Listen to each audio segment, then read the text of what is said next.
buong paligid mga kabayan, no? Ayan, wala talaga kailaw-ilaw, kundi mga sasakyan lang. Yun yung mga bahay, oh, patay talaga. Hanggang ngayon ay wala pa rin kuryente dito. Magwawalong oras na mga kabayan. Naramdaman na namin yung lamig. Bibili kami ng makain at kandila na lang dahil wala kaming kandila sa loob ng bahay. Ayan, wala na talaga mga kabayan. Hindi na talaga makabili. Ano, wala na. Naubusan na siguro ng gas. Ito yung restaurant ni Kabayan, Grab and Go. Pilipino yung may-ari nito. Ngayon kasi brand out dito mga kabayan. Ito lang yung area na open dito yung kuryente.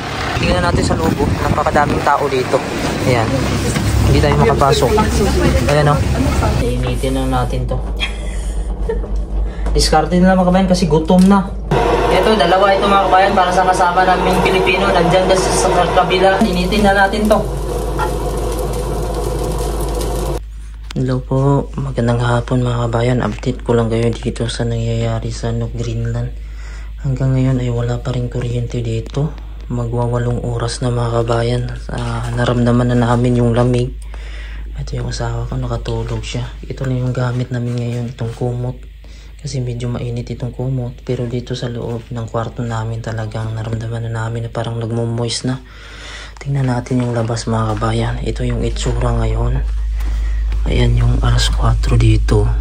Ayan. Napakadilim sa labas. Tapos yung kapitbahay natin. Ayan, walang kuryente. Yung gamit yan mga kabayan, mga flashlight lang yan. Ayan yung apartment. Tingnan nyo. Wala sa ilaw-ilaw. I-update ko kayo sa labas. Pakita ko sa inyo kung gaano ka dilim sa labas. Ayan o. Ito yung loob ng bahay namin. Tapos hindi kami makaluto dahil mga kabayan walang kuryente. Ngayon pupunta kami doon sa may nag-iisang mall. Yun lang yung open ngayon. Bibili kami ng pagkain. So ito lang yung kuha namin ngayon. Ilaw, kandila mga kabayan. Para medyo mag-iinit naman dito at may liwanag. Ang suot namin ngayon patong-patong oh. Bali yung panloob ko nito 5 patong. Tapos yung pampaba ko 3. Tapos may mga bonnet tayo mga kabayan. So ngayon dahil kami ay nagugutom na ng asawa ko, pupunta kami ngayon doon bibili ng pagkain kasi hindi kami makaluto dito, walang kuryente. Wala kaming generator. Tapos yan suot ng asawa ko. Dahil patong-patong yung suot niya. Yan sa loob na, sa labas natin, alas 5 na. Yan, napakadilim na.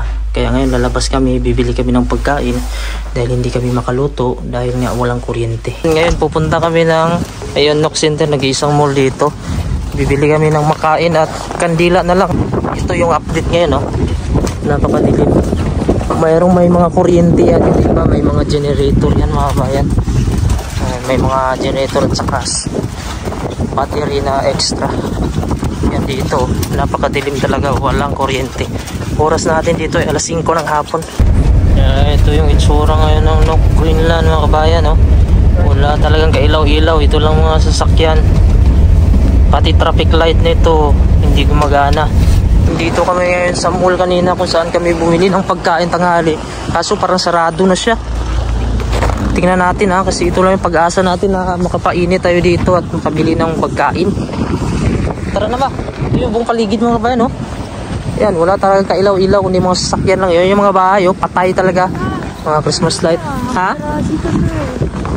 Wala tayong mapuntahan dito sa loob. Wala na tayong makain. Dahil itong Greenland mga kabayan, isla lang talaga ito. Wala lang siyang katabing bayan. Kung pupunta ka sa kabilang bayan, kailangan po sumakay ng eroplano, barko, helicopter. Ayan, wala na talaga mga kabayan. Hindi na talaga makabili. Ayan, wala na. Naubusan na siguro ng gas. Tara. Ngayon, babalik na lang kami mga kabayan kung saan may binibinta ng pagkain. Sa Akiki, taga-pila sila. Mga kabayan, nandito kami ngayon sa city, oh, na sarado na dito. Sarado man na. Maraming tao sa labas mga kabayan. Magantay sila na magbukas dahil bibili. Ito sa taas, may generator ito. Pero dito, walang generator mga kabayan, oh. Ang lilim talaga. Gutom na kasi kami mga kabayan. Kailangan namin bumili ng pagkain. So, pupunta kami dyan. Pero walang traffic light mga kabayan. Hoy. Harap. Priority tayo dito mga kabayan pag dito tayo dadaan sa traffic light. Pero hindi gumagana yung traffic light dahil nga brown out. Kaya ito yung mga tao dito nagantay. Kaya hindi kami nakabili mga kabayan dahil hindi pa nagbukas yung tindahan na yan, oh. Sarado pa. Mga kabayan, dito kami nakaabot sa grab and go mga kabayan kung saan yung Filipino restaurant. Sobrang daming sasakyan dito. Dahil ito lang yung lugar mga kabayan na mayroong ilaw, mayroong kuryente. Halos lahat ng mga bahay ngayon wala. Ayan, sobrang daming sasakyan dito. Parking. Dito kami bibili ng pagkain. Marami mga kabayan. Tao dito sa labas. Hanggang dito sa labas yung tao.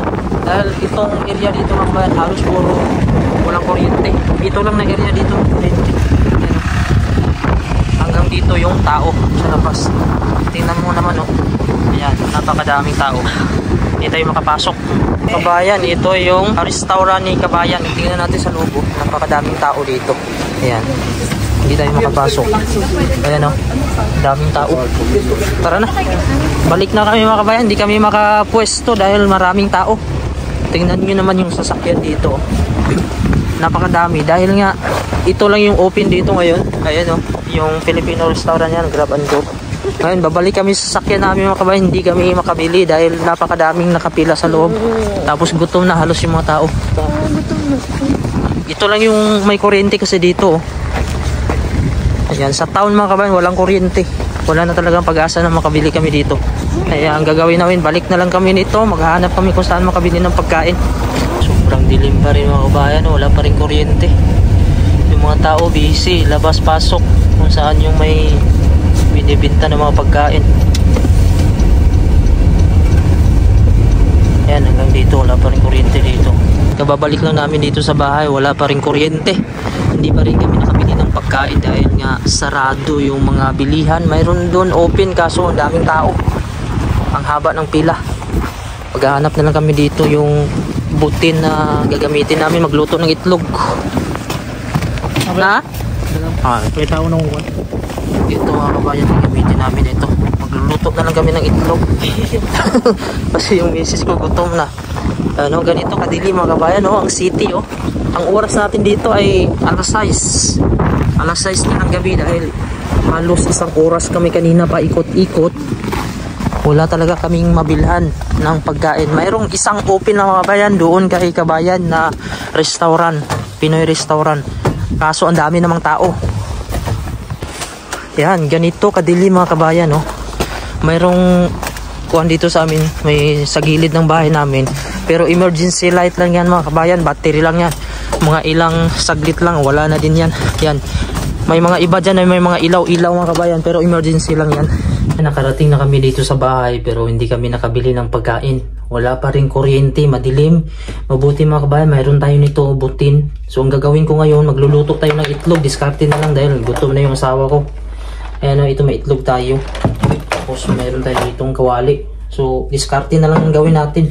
Kaso ang problema ko nito, parang napurusin din siya sa loob kasi na-stuck sa labas ng sasakyan. Sulog ng cellphone. Sana gigaan na to. Ayan, ayan. Nawawala siya mga kabayan dahil napupurusin.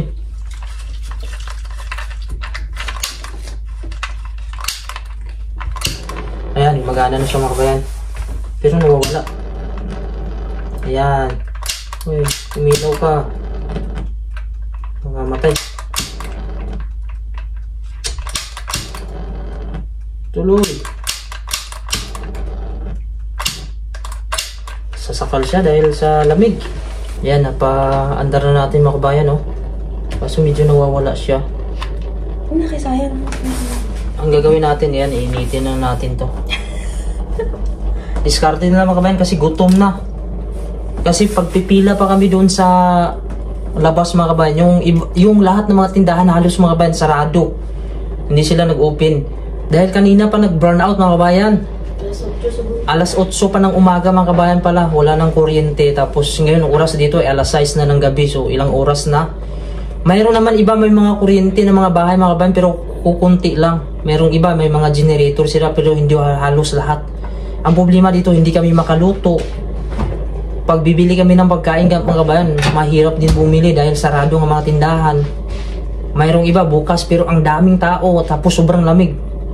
Hindi kagaya sa Pilipinas mga kabayan, no?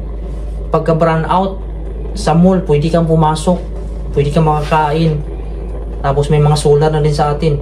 Eto, initin muna natin para makaluto tayo. Yan, mainit-init na ito mga kabayan. Lagyan na natin ng mantika para makakain na yung misis ko dahil gutom na. Kaya mga kabayan, medyo mainit na ata to. Makakakain na din kami nito. Mga kabayan, mayroon na tayong isa malapit maluto. Makakasurvive na tayo mga kabayan. Ayan, pwede na yan. Yung medyo malasado. Ito, dalawa ito mga kabayan para sa kasama naming Pilipino. Nandyan kasi sa kabila. May kasama kasi kaming Pilipino dyan sa kabilang apartment siya nakatira. Yan, lulutuan namin siya. Yan, rice na naman tayo mga kabayan. Initin na natin to. Ito na yung final natin. Ito mga kabayan, binili ko pala kanina to tanghali sa shawarma doon sa mall. Dahil burn out nga, sabi ko baka mag-burn tuloy-tuloy. Kaya mabuti na lang mga kabayan, meron tayong shawarma dito kaya initin na lang natin. So ngayon nakaluto na kami. Ito yung pagkain ni Mrs. So rice na may itlog. Tapos ito naman sa akin yung shawarma na nabili natin kanina. So ngayon mga kabayan, wala pa rin siyang kuryente. Madilim pa rin. So kailangan namin makasurvive. Ang puwas tama. Salamat sa pagkawang bendisyon ni kanyo makatagaligong gamas ko sa mga para sa Panginoon Jesus. Amen. Yan, kailangan talaga nating gumawa ng paraan mga kabayan. No? Buti na lang mga kabayan, mayroon tayong ito mga kabayan, no? Ginagamit namin sa trabaho to sa electrical. Pag magkuhan may mga corrosion ng mga wire, ito yung ginagamit namin. Kaya dati iniisip ko dati, paano kung walang kuryente dito, yung mga tao dito, paano sila nabubuhay sa mga sinaunang panahon. Dahil wala nga kuryente, kailangan talaga yung heater dahil malamig yung lugar nila sa buong taon. So ngayon na-experience namin kung gaano kalamig dito sa loob mga kabayan. Kailangan namin magsuot ng ganito, mga jacket, tapos naka-medyas pa rin kami. Tapos kailangan namin kumot talaga bago matulog kasi sa loob nito malamig na dahil wala nang heater. Wala ding wifi kaya wala kaming magawa dito. Sa Pilipinas mga kabayan, pag nag-brown out dati, naalala ko, doon kami sa labas, naglalaro, nagkukwentuhan. Dito mga kabayan, hindi mo pwedeng magawa yan dito. Dahil sa lamig pa lang mga kabayan sa labas, wala pang isang minuto. Yung dito mo, yung mga panga mo, mga kamay mo, mga kabayan, sobrang sakit. Hindi talaga kaya. Yan, ito yung loob ng kwarto namin. Tingnan natin sa labas kung gaano kadilim. Mabuti nga dyan, oh, mayroong mga ilaw-ilaw pa yung kapitbahay namin. Dito wala na talaga makita mga kabayan. Oh. Ayan, napakadilim talaga. So, ayan. Ganito yung mga sinaunang panahon dati, walang kuryente, napakalamig, walang heater. Naalala ko dati mga kabayan, yung maliit pa ako, yung gamit namin dati kasi wala kaming kuryente, yung gas lang. Yung bote ng Eden cheese, yung mga ganun mga kabayan, yung mga sa mga peanut butter na mga babasagin, yun ginagawa namin dati, tapos nilalagyan lang ng gas, tapos mayroon sang pabilo, yung parang tela. Ito, social na nga ito dahil may kandila tayo, no? So naalala ko pag ganito gabi mga kabayan, napakadilim na, nag-uusap lang kami, walang internet. Yun, gas lang talaga yung ginagamit namin. Tapos ganito kadilim. Yan parang bumabalik yung pagkabata ko dahil nga, dati mahirap lang din kami dati, wala kaming kuryente, yung mga kapitbahay namin may kuryente. Pero ngayon, social pa rin mga kabayan dahil kandila mga kabayan yung gamit namin. Swerte pa rin. Ganito pa yung itsura dito sa loob ng bahay mga kabayan. Wala pa rin kuryente. Ha? May kuryente na daw? Ah, mayroon na. Ayan. Ayan, bumalik na yung liwanag mga kabayan. Oh. Ayan, maganda talaga pag may kuryente. May mo to sa una kung ano. May suga. Ayan. Happy birthday! Oh, yeah! Ayan, tingnan natin mga kabayan kung gaano na siya kaliwanag sa labas kasi kanina sobrang dilim. So bumalik na talaga yung kuryente, mayroon na tayong wifi. At hindi na tayo medyo nai-stress mga kabayan. Ayan oh. Ayan, mayroon na kuryente dito. Tingnan natin yung city pag may kuryente mga kabayan. Sobrang kakaiba talaga mga kabayan. Kaya importante talaga yung kuryente. Kaya nga ako bilang isang electrician ay in demand talaga dito yung electrical mga kabayan dahil importante yung electrical. Tingnan nyo kung gaano kaganda yung city kapag mayroong mga ilaw dahil lahat ng mga bintana niya mga kabayan may mga parol yan, may mga Christmas light yan. So dito sa kapitbahay namin umandar pa yung generator, naririnig nyo yan. So yun, napakakulay mga kabayan. Tapos yung langit natin yung mga bituin ay talagang kitang kita yung mga bituin ay nababalik pa lang ng kuryente pero yun nagpapaputok na sila wala pa Pasko, wala pang New Year mga kabayan, no? Gaganda na ng mga fireworks nila, ayun pa, nandun din, yes, yan, salubong sa pagbalik ng kuryente. fireworks, mga sample ng fireworks ng mga kabayan para sa bagong taon.